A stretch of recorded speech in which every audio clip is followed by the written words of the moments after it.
Good afternoon, ladies and gentlemen. Thank you for your presence for this session on internationalization. The title of the session is The New Horizons, Internationalizing Your Business. Participants will pick up from our invited guests and experts useful tips on going global and learn about pitfalls when venturing overseas for the first time into uncharted territories. Our invited experts are Mr. Ricky Tan, Chairman and CEO of KinderWorld, and Professor Annie Ko of SMU, Dean of the Office of Executive and Professional Education. Professor Annie Ko will play the role of facilitator in the discussion segment in getting Mr. Ricky Tan to share his international experiences. KinderWorld Education Group is a successful private education enterprise founded in Singapore back in 1986. They have multiple operations in Vietnam, in cities such as Hanoi, Ho Chi Minh City, Da Nang, etc. They also have presence or are looking into projects in Australia, Malaysia, Cambodia, Myanmar, and Indonesia. I would like to invite Mr. Ricky Tan to give us a presentation before inviting Professor Annie Ko to begin the discussion segment, followed by Q&A session. Without further ado, Mr. Ricky Tan, please. Good afternoon, teacher, Professor Ko, and all my colleagues there. See, I would like to take the next couple of 20 minutes or so to explain to you the following agenda. My company, KinderWorld, and of course our operation in Vietnam and overseas project, and then what were the challenges that you actually, when you venture in a new market, and I was asked to share the success story of our company, and of course, when we're going global, what kind of strategy must we adopt? You mustn't get confused with KinderWorld and KinderLand. We are the world, we're not land. KinderWorld has always been believed from kindergarten all the way to university. KinderLand, so far, they are still quite happy to do preschool. We are here that we want to be we founded 86, and we want to continue to do from kindergarten all the way to university, and our vision is to be a true trained education provider for this sector. I will share with you some of the major milestones that we have experienced. We started 86, and of course, in the year 2000, I went to China and Vietnam. And also, of course, in the journey in our Chinese side, many people say, why not China? I said, I was there. It was not so easy as many people say. Very good. We are in education. It's always been a very sensitive subject in any country you go to. The case of China, I decided in 2005 to totally exit out of China because China 涨不高啊. Because the moment you have to settle the program for the Chinese people, the rich local, you must have 51% local ownership. Same time in Vietnam, when we started 30% local ownership, eventually today, most of the company requirement is 100% foreign owned. So it is where by 2005 I decided to focus my time in Vietnam. My first journey to Vietnam was in the year 2000, January. The moment I landed in Hanoi, I wanted to go home straight away. I just came from a very exciting market of Shanghai. In comparison, Vietnam, Hanoi was really like a a kind of backwater. But I persisted, went in. It is where we are today, what we are. So in the 2000 to 2004, 2005, we actually continued, and we were appointed by Singapore Ministry of Education to become the examination center for Singapore primary school leaving examination. That means Vietnamese kids can also attend and get the qualification for them to continue study in Singapore after year 6. We also continue to expand. These are all our schools. We are actually here is to talk about ability to combine the Eastern value, Western education. To many people, I believe, have not been to Vietnam, or you have many kind of misinformation of Vietnam. But if you've been there, you realize that the kind of vibration you feel, especially in some key cities like Hanoi and Ho Chi Minh City. So it is where we continue to expand our company, whereby we establish more locations in Vietnam, and also now we are ready to venture into neighboring country. Cambodia, Laos already in, except we are waiting for the right time to expand our business. Of course, going forward, we want to continue to build more facility in Vietnam.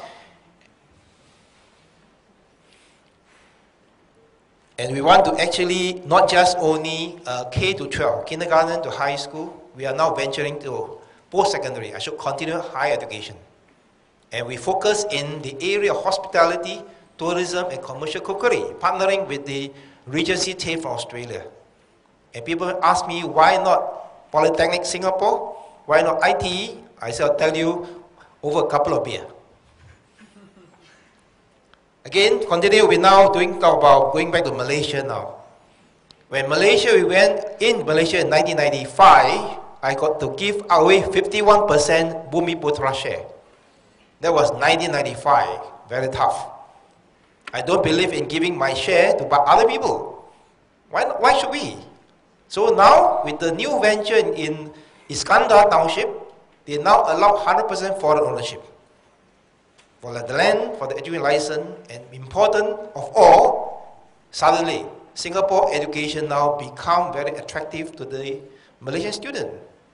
Today, there are 50,000 students traveling from Johor through the Causeway and go to school, getting up 5 o'clock in the morning, returning 7 p.m.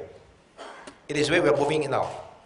Same thing for Myanmar. Many people say, why Myanmar? Same question they asked me, why Vietnam in the year 2000? We made our first visit 18 months ago, put in our application, they said, please go home. Law not ready for you. 1.5 months ago, we went back again, he said, put in again, he said, wait for a few months. So there are many, many positive signs showing in Vietnam, Myanmar now, with the 60 million people, I believe we can also do something very similar for Vietnam. 2012 is where this year, there are many more exciting projects that we will do. I will share with you along the way. This is Vietnam. 88 million people, and currently we are the largest foreign investor in the education and training, providing from kindergarten to high school and now going to post-secondary, higher education. We are everywhere. If you have any relative or friend work in Vietnam, they'll know Singapore International School, they know KinderWorld, and soon they'll know more about Pegasus Uni Center. Ho Chi Minh, Bình Dương, Vũng Tàu. This is the kind of school we do here. It's big school, not talk about the small kindergarten. We are not talking about kindergarten anymore. It is a purpose-built school, can take 500 students, just primary school, from year 1 to year 5. A school like this, we started in 2004, can take 600 students. Again, kindergarten up to primary 5 only. This is our high school, a 10-story building. We occupy 8 floors, can take about 800 students to do year 6 all the way to year 12. Another purpose-built school in Ho Chi Minh City can take 600 students on the 1 hectare land. This is our vision to set up super school, whereby occupying about 2 to 3 hectare land, able to do and offer program from kindergarten up to high school for 2,500 students. We own this land. We are migrating from landlord and tenant version. Today, we are also own some of the property, and also we are able to fund our investment in Vietnam. This land given to us free of charge, 1 hectare. I invested $3 million to set up this school in Vũng Tàu. The cost of construction is very cheap in Vietnam, $300 per square meter, US dollars. This is my latest project where we bought over this land, a 5 hectare land in Da Nang. For those of you in Vietnam, Da Nang has a beautiful beach, 25 kilometers. They have 3 UNESCO heritage. One is Hoi An, one is Sun Mountain, and one is Hue. We will be setting up this on the 2-hectare land to build from kindergarten to primary school, high school, and then Pegasus International Uni College, where our area of focus will be English language, hospitality, tourism, and commercial cookery, and teachers training. We will have also the 2-3 hectare here. In the supporting of this, we will set up a practicing facility for our students in the area of hospitality and tourism. The total investment to us is about 50 million for this section, minusing the commercial building, which we are here eventually next 12 months. We are doing some kind of a fundraising roadshow. Maybe we should engage Professor Koh for some advice also. A project 12 hectare given to us also free of charge. In Vũng Tàu, it is where we can set up a leisure and education. You see, we are carrying the flag as an education investor. And of course, we are able and already confirmed what we promised to the government in Vietnam, we actually delivered. And under the current policy, they have this incentive to give you free land, free renter for 50 years. But you just have to go and find your money to put up whatever facility you promised them. So with the first project set up for the school, 3 million investment, now we're promising them that we will set up this one approximately of 15 million US dollar investment, 12 hectare land. That is a grand project that we have in Quang Nam, which is actually Hoi An. We are in the attempt to set up Singapore Education Metropolis. In here, we have the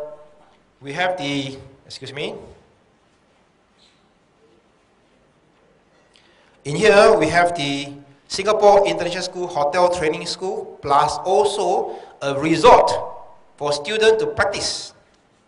And this river here remind me of Singapore River. If you go to Hoi An, when come the high tide, Hoi An disappeared. All the walkway, you can't walk, you know. So I say, why do I got this land, I duplicate Hoi An Old Town into a modern way, but modern after Singapore River, whereby full of activity.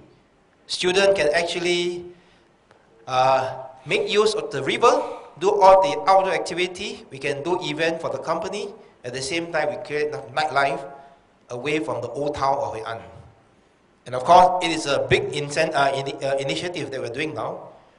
You see, I always believe in taking 10 years in front and look at 10 years and telling myself, what we do today?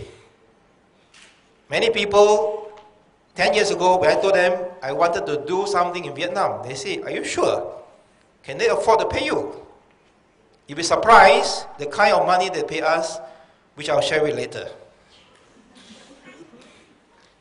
Our plan is to not just only Vietnam. I was in Singapore for almost 10 over years. We started in 86. We even went to Malaysia in 1995 with the Bumiputra law, 51%. We also went to Indonesia to set up playground. In Singapore, I set up Suntec City, Quezon. In 1995 to 2000, rental from $1, where they want you to go in, to 40,000 a month, jump to 100,000 a month. It's crazy, huh? So eventually, of course, we make money, but money go to the landlord. So I decided to shut it down and went out of Singapore. So our plan is actually venture out, not just only using our Singapore brand.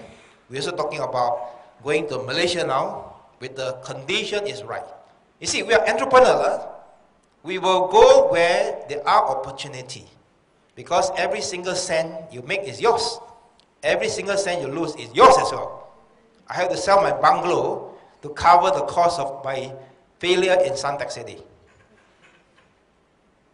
Our project in Cambodia, Indonesia. Okay, now come to my part. All right, we talk about our rationale. ASEAN focus. In combination, ASEAN got 660 million people.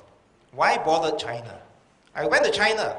If people are telling me, why not China? I said, I was there for 5 years.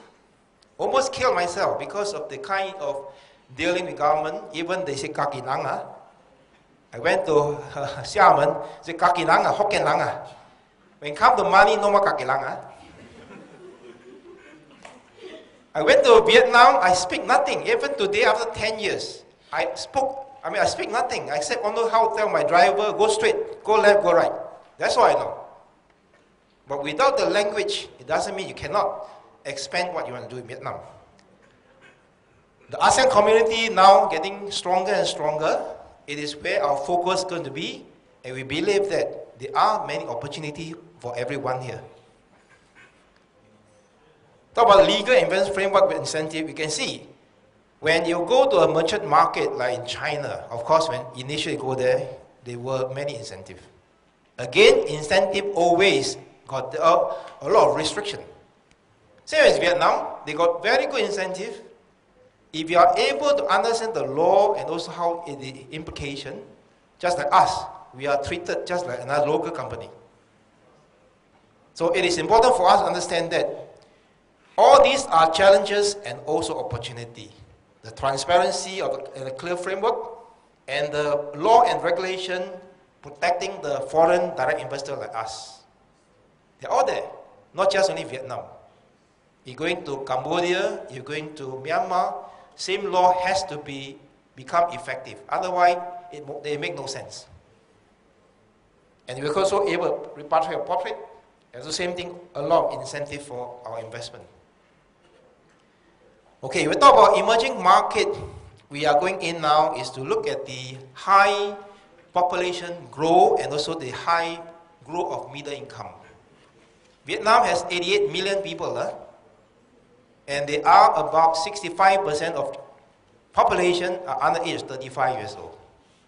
They pay us $5,000 for kindergarten a year. Primary school, they pay us $8,000 a year. Secondary school, $12,000. High school, $15,000. You think it's good? From the accountant point of view. And the cost of teachers, Vietnamese trained teacher, we pay them $6 million. Wow, $300. Singapore teacher, they ask for $5,000, they ask for 16-month package. I go to Australia, America, I hire them, one package only, 12-month salary. That's all.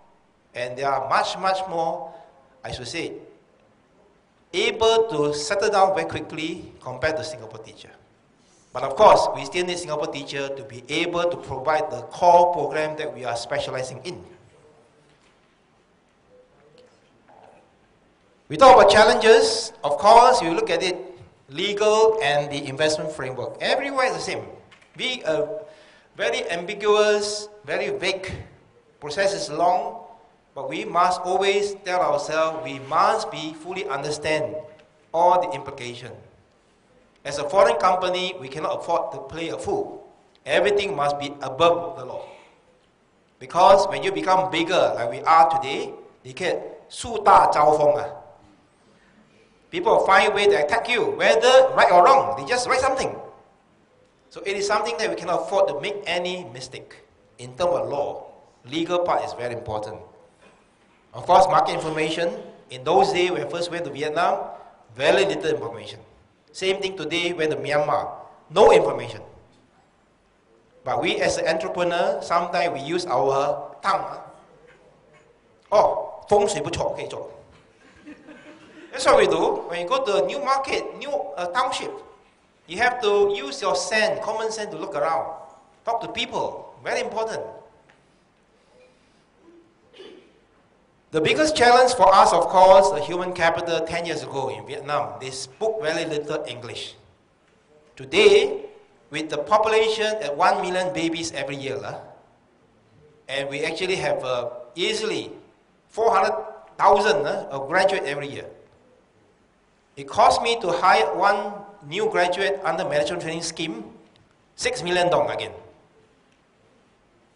Versus SMU student interview, a few of them, $3,000. But they were, SMEs still are good, definitely, there's no doubt about it. Of course, communication, the understanding of the different concepts in Vietnam, and the skill are quite low at that time, but of course today there are still certain sectors very low. But if we were to look at the population of 80 million people, you are able to find some very, very good staff that you can train them and put them into a long-term training program. Raising funds is the most difficult part.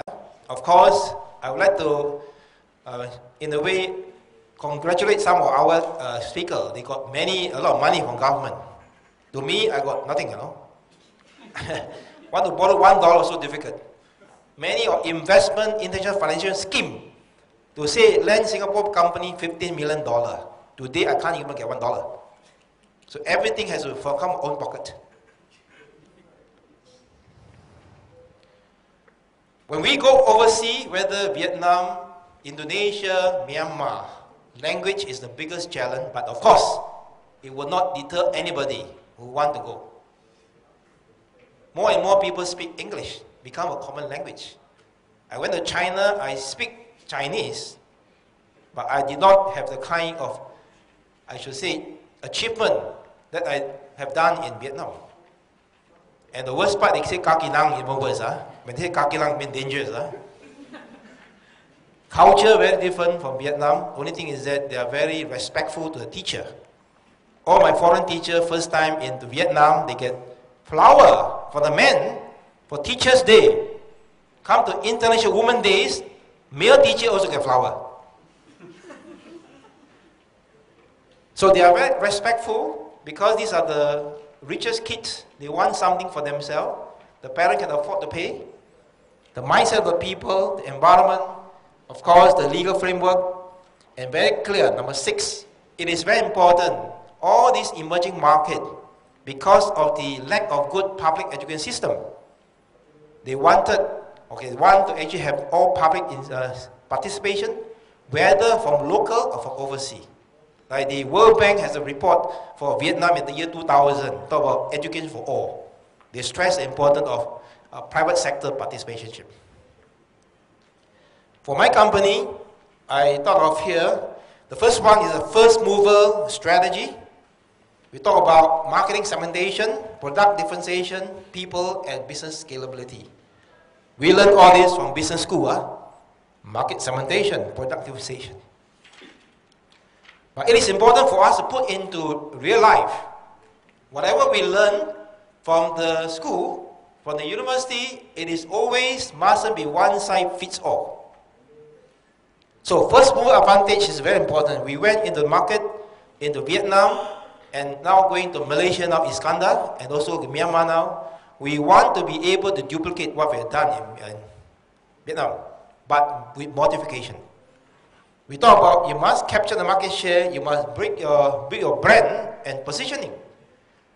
We position as a Singapore company, bringing the international education, not just only Singapore brand, together with the Western way of doing, and with the benchmarking, with the IPSLE, which is the international version of primary school examination, endorsed by Singapore Ministry of Education.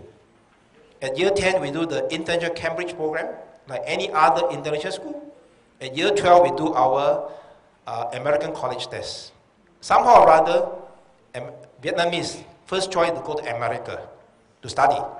Unfortunately, American embassy will check through who their grandfather, just in case.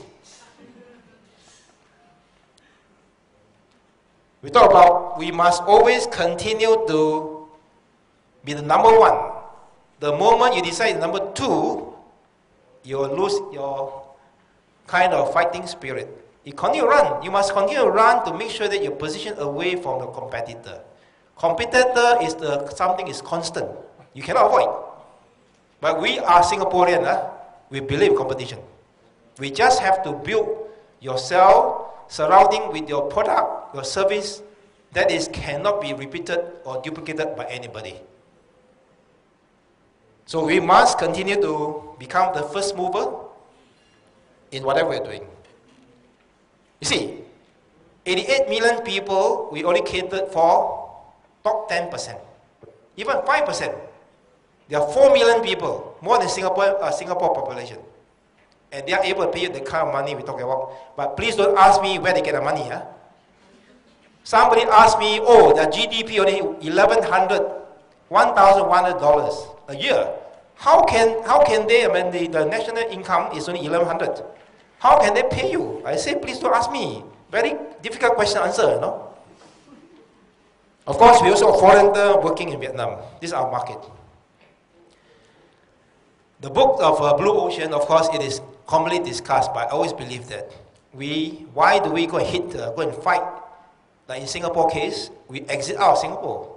We went to Vietnam to look at the way how can we position ourselves and not competing directly with all those other lower brands catered for the Vietnamese and those higher brands catered for foreigners who study there, but their school fees paid by company. Different. Our school fees, our students are paid by themselves. This is our program, 2 very distinctive programs. One is for Vietnamese, one is for foreigner, and it is something that become a very important product differentiation for our company. We are the only one can allow students Vietnamese to study year 5, year 6 exam, suddenly no money, go back to the national system. So it is a very important attraction that we have, and we are the only one doing it in Vietnam. Of course, we talk product differentiation. We are talking about here, we want to continue to add different programs in our company. We have cross-border campus, as you saw. We want our kids to be able to spend 3 months a year in countries like Australia, Singapore, Malaysia. And our kids on Australia can also spend some time in Asia as well. We talk about outdoor camp. All these are the activities we talk about, which we are so commonly used in Singapore. I mean, Singapore has so many education programs. We are so used to it. But for a country like Vietnam, it's something different. So when we go to Vietnam, we have to think how to think locally, you know. What are the things that they do not have? Things that we take for granted in Singapore. Microsoft has chosen us to launch a product in Vietnam. One step further to do our benchmarking, we also have signed up and just finished our inspection by the Western Association for School and Colleges. This is the important bridge for our students to be able to study in America.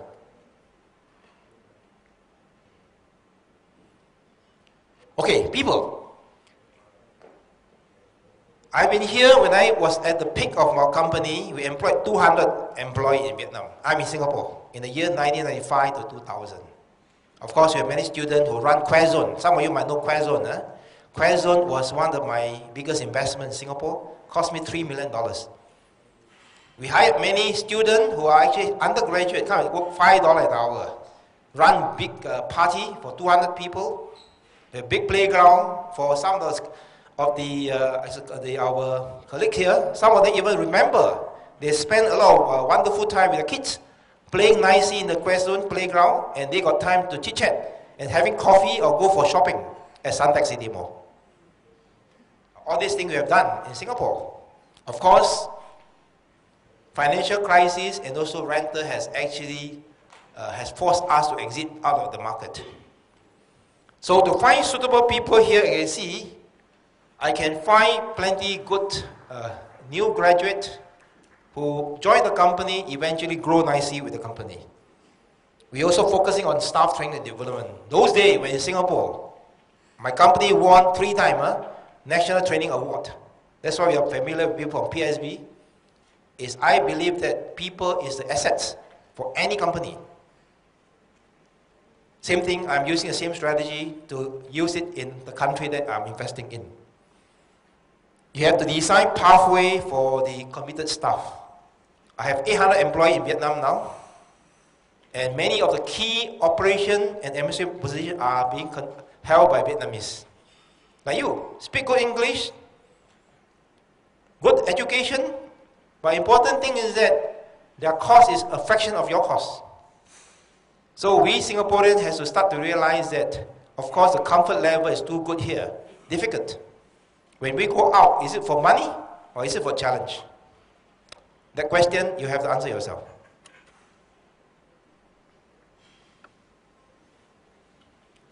Okay, the scalability we have developed a system that can be scaled very easily from one school to one school, one location to one location, and country to country. We're talking about our vertical and horizontal expansion. We cannot stand still. We have to continue to look for new things to be embedded into our program. Going global is something very, very difficult. Of course, today we are quite comfortable. When I went to overseas, some of the previous speakers say, you must be big in Singapore. I said, okay. We were big once, but today we cannot. But today, Singapore is still our headquarters, where I go home to. I have a house here, my family is here. But it is important we access to many, many things here. When you tell people you are a Singapore company, I speak to all the university people in Australia, UK, oh, good. Because they don't know how to deal with Chinese and also Vietnamese. We provide the kind of guarantee to them. Singapore company. So it's something that here we talk about market intelligence, all these things, entry strategy. Where we talk about here is that we want to think big. When we went to Vietnam and China, we thought very big. But when it comes to execution, big size, small little size, within your mean, because otherwise the bankers are not very friendly. They try many times to make you bankrupt. Today they all laughing because they couldn't. I'm a fighter. I can't tell you all the whole story. Anyway, it is important for us to invest within our means. Not easy. When you look at big opportunity, oh, let's go big. But you must understand at the end of the day, if you don't have enough cash flow, enough of the reserve power, can get you into a lot of trouble. When we enter, we must always think of exit. Today, I control 100% of the company, but we have gone through joint venture as well. In China, even Chinese government, no share, they also hold a golden share. They're not happy, you're out. That's it. In China. In Vietnam, started with 30% local ownership. Today, luckily, you can hold 100%. So it is important for us when we venture anywhere. Having local partners is important, but must think of how to exit. Flexibility. It is important for us to be able to be flexible. We Singaporeans have a big problem here. We are so used to certain system. When we walk, I think long time ago, Mr. Sim Mong Hu talked about we don't know how to do a U-turn. You will face an obstacle, you continue to go stand, go ahead, go stand, go ahead. We must think how to go around it. So we as an entrepreneur, we have to be able to circumvent the problem ahead of you and try to think of how to actually be agile in terms of the challenges that you face. Localization, important. Yeah, all this. I would like to conclude by quoting this very important man, not because the Maryland show is on today. We thought President John F. Kennedy. He said, there are those that look at things the way they are and ask why. Many people like to ask why, you know. I would like to say I dream of things that never will. And say, why not? Thank you very much.